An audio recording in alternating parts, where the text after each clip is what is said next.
You know what's crazy about shooting videos with the goal of not editing is that you realize the value of editing. This is my fifth take, and I'm gonna keep it going. The previous video, I got 15 minutes deep, and then I just realized I'd lost the train altogether. So I'm starting again. But anyway, my name is Shaylin, and I make music. I have a particular focus on the guitar, but I do enjoy a lot of instruments. I enjoy playing piano, I enjoy playing drums and bass and anything that really makes sound.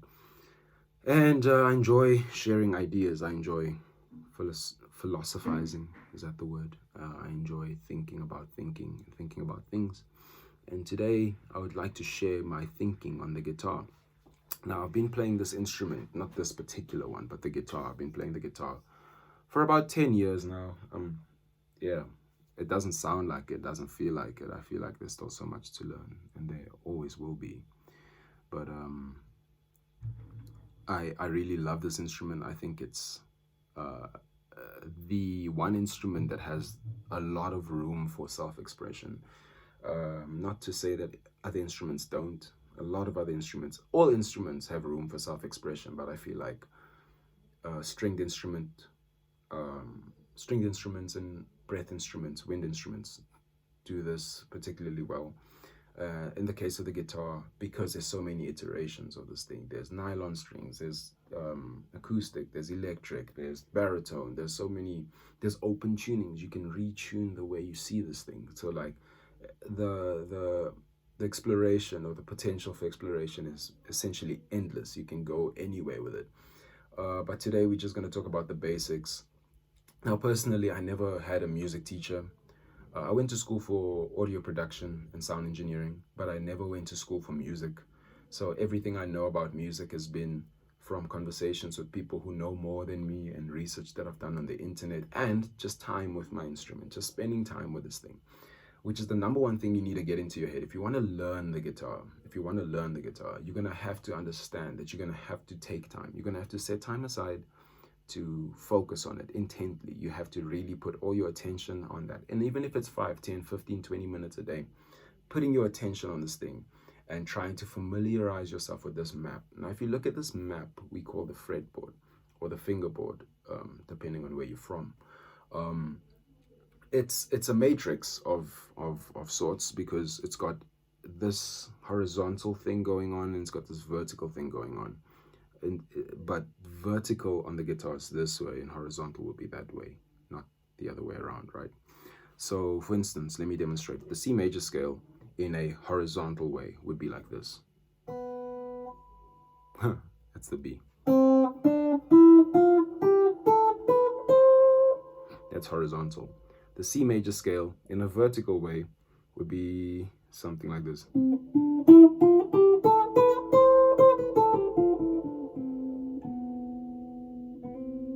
Right? So there's the way of playing the scale like that and the way of playing the scale like that. And there's combinations of the two, where you'll start something off horizontal but then get into a vertical motion, and then horizontal, vertical. And that's the point of this instrument, is that you can have these little entry and exit points, and depending on how you view the guitar, you either enjoy this kind of playing or you enjoy this kind of playing. Now, the easiest is this kind of playing, because it's very linear, right? It looks natural to go from down to up and up to down, right? It's very natural motion. Whereas moving this way, again, let me take the C major scale. Moving this way might be a little bit more, how can I say? It might take a little bit more thinking power because of the nature of the instrument and how it is tuned. Which, let's talk about that for a bit. The guitar is tuned in fourths. Now, if you know anything about music theory, a fourth is one of the two perfect intervals, or three if you count the octave. A perfect fourth would be from C to F. So, and it shows up. The C note is followed by an F note. This C note is followed by an F note. Let's find another. This C note is followed by an F note. This C note is followed by an F note. Every C will be followed by an F, a fret above, because it's tuned in fourths. I'll make a separate video, I think, about the nature of the guitar and how these things show up, okay? But essentially, the guitar is tuned to an E minor pentatonic. Here's your E, A, D, G, B, and then E again. So these two repeat. If you were to ignore this thicker string, is the E minor pentatonic. So technically the guitar is tuned to a G chord or an E minor chord. You'll soon begin to realize, or maybe this is just me because I didn't have formal music tutelage, is that everything is everything. A C6 is an A minor 7. You'll begin to see these things for yourself. And I really, truly believe that's the best way to discover these things, okay? Is to spend time and to come up with some vocabulary that you can remember and internalize. Look, there are no shortcuts. Again, you're going to have to spend time with this instrument. You're going to have to sit down every day and be disciplined and show up and be eager to learn, whether you in the mood or not, okay? And the reward is a familiarity with this concept that you have gathered together by your own validity, like by your own, you qualify what is interesting and not. You qualify what is worth learning and not. Every guitarist, every single one, despite of the style that they play, whether it is Pat Martino playing hard bop, whether it is Alan Holdsworth playing like fusion stuff, whether it is, I don't know, let me think, whether it is any guitarist, whether it's the metal shred guys, whether it is whoever, they have found a way to use this instrument to say what they want to say. And that only came through familiarity, through practice. So never, ever, ever, ever forget that you need a practice, okay? We're 7 minutes into this video. I haven't even shown you the C major triad, so I think that's what I'm going to do now. Now, the C major triad consists of the notes C, E, and G. I'm telling you this not because the names of the notes are important, but just for reference in your head, that in a scale, you take the first note, the third note, and the fifth note of that scale, and you get the tonic chord, the first chord, the one chord, the C, in the key of C major. So we got C, E, G. That's a root position. Root position meaning the lowest note or the lowest voice is the tonic. Where do we find a root position? C major on the first string set, which is the first, second, and third strings. Where would we find it? I'll show where we find it. Right there. Okay?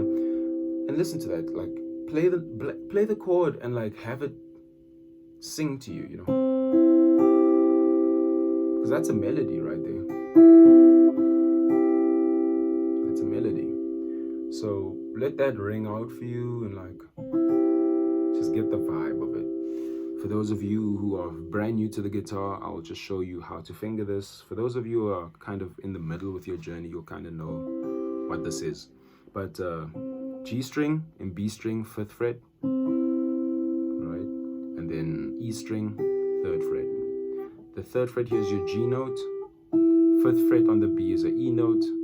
5th fret on the G is a C note. Which again, if you do the circle of fifths, that all checks out. All music follows the same rules. That's why we made the rules, so that musicians can share their ideas with one another and make music in a communal sense. That's how we standardized tuning systems. That's why, which again, I'm going off on a tangent again, but I'm going to try and keep it brief. Music or sound that travels in the air is like color. They both are vibrational information. And just like how we decided that there are 7 colors in the rainbow, we decided there are 12 notes in the music. Red, orange, yellow, green, blue, indigo, and violet are the 7 colors of the rainbow, right? But between red and orange, when does red start and stop, and when does orange start or stop? Like, where does red stop and become orange? Well, where does orange stop and become yellow? Maybe if you looked at those 3 colors from afar, you could be able to make that distinction. But the closer you get into the gradient, the more they all seem the same. The more red looks like orange, the more orange looks like yellow, the more yellow looks like green, and so forth. Such it is with music. So the C major triad over here is just, again, we decided that there are 12 notes, and of these 12 notes, we're going to separate them into intervals that then give us certain chords.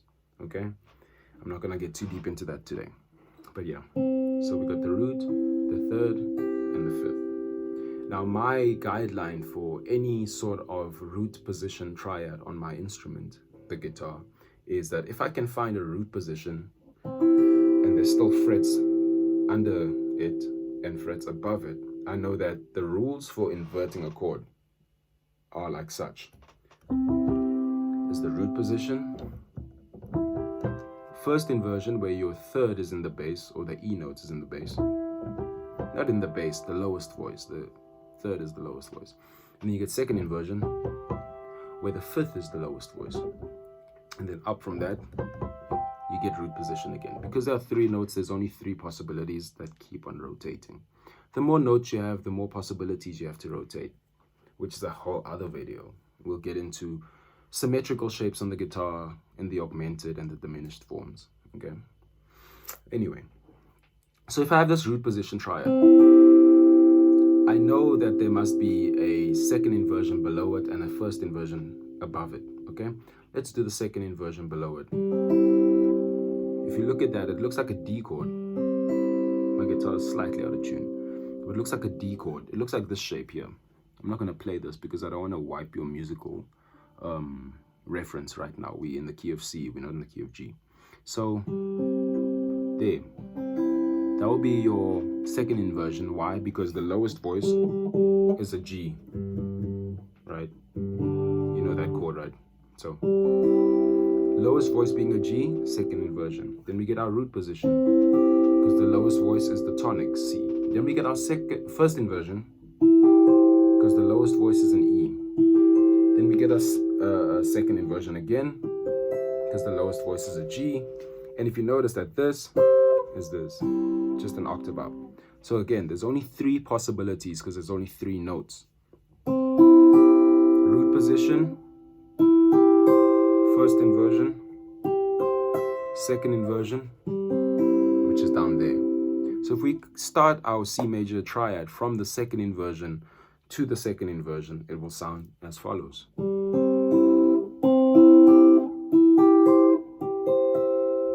Now, I would suggest just spending time getting to know those. Remember how I said earlier in the video, I got 15 minutes into recording, then I stopped.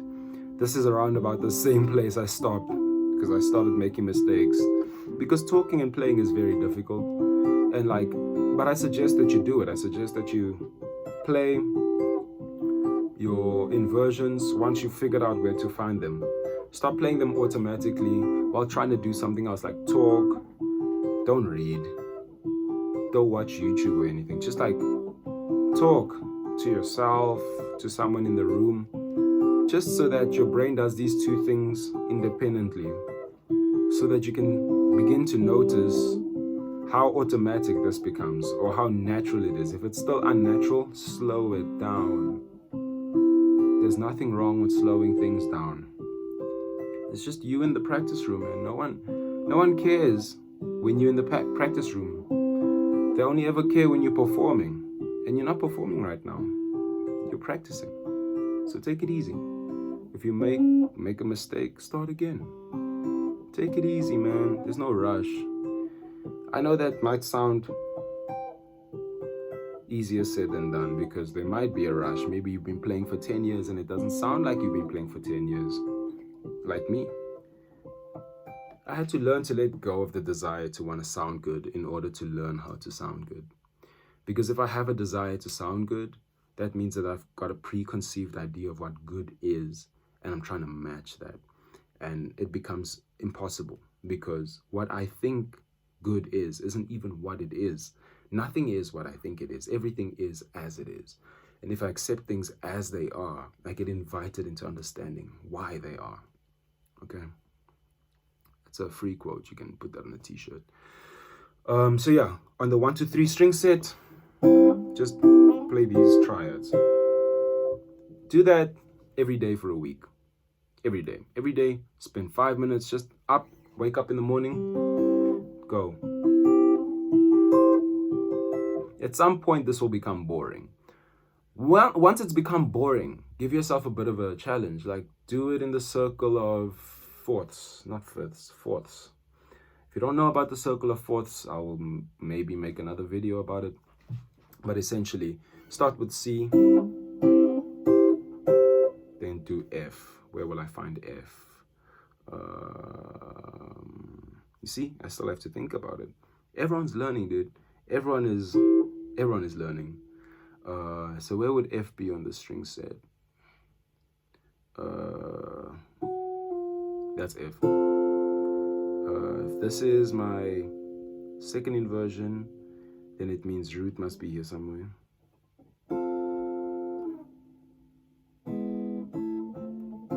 Yeah, there's that's second inversion, first inversion, second inversion.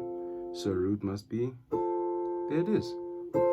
So then start discovering where the other chords are in the same string set, Try and find the G chord. There's G. Where's another G? There's another G. Where's another G?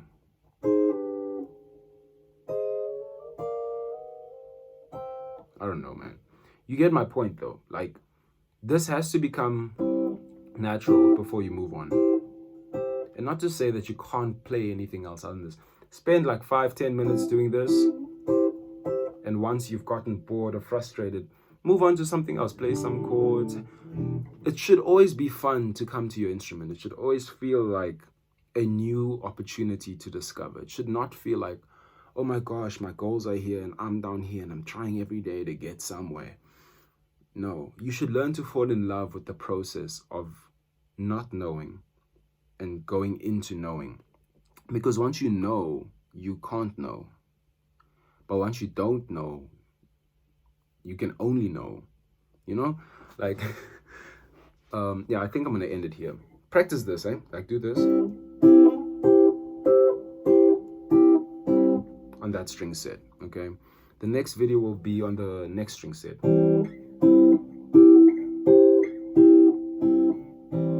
And then we're going to go, video for video is going to be string set by string set. Okay, but closing thoughts. Do not get ahead of yourself. What you think is, isn't. Like, you should approach, and I'm not trying to tell you what to do. I'm just giving you advice on what has worked for me. Fall in love with the idea of knowing so that you can get to know. Don't think that because you don't know, you're at a loss. In fact, you are in the best position you could possibly be. Because when you don't know, all there is to do is to learn and to know. Once you do know, part of the learning process is unlearning what you thought you knew to re-know, which is arguably a bit more difficult. That's why people say stuff like you can't teach an old dog new tricks. I don't really believe in that, but I understand where that comes from. You can't teach something or someone set in its ways a new way easily. But you can teach someone who has no way, any way. You can teach something that has no direction. You can teach it any direction. But once you've set it at a direction, to augment or change or influence that direction takes a little bit more effort. So be okay with not knowing. I've consoled myself with the idea that one day I'm going to know this thing inside out as much, because it's finite. The guitar is finite. The ideas are infinite. The endeavors, the opportunities, the adventure is infinite, but the facility is very finite. The facility is, okay, there's 12 frets and they repeat. There are 12 notes and they repeat, and this is where they show up. If it shows up here, it shows up. If it shows up here, it shows up here.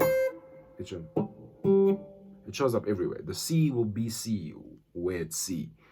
F will be F where it's F.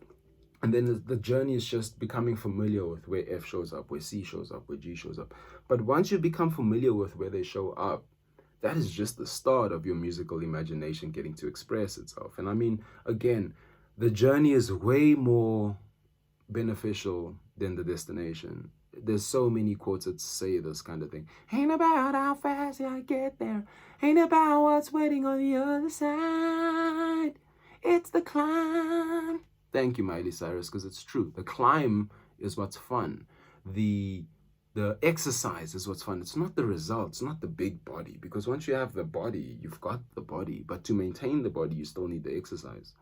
So the exercise is integral. It's very important. Okay, so prioritize that. Prioritize exploring. Prioritize not knowing. The less you know, the more you can know. The more you know, the more you don't know. That's all.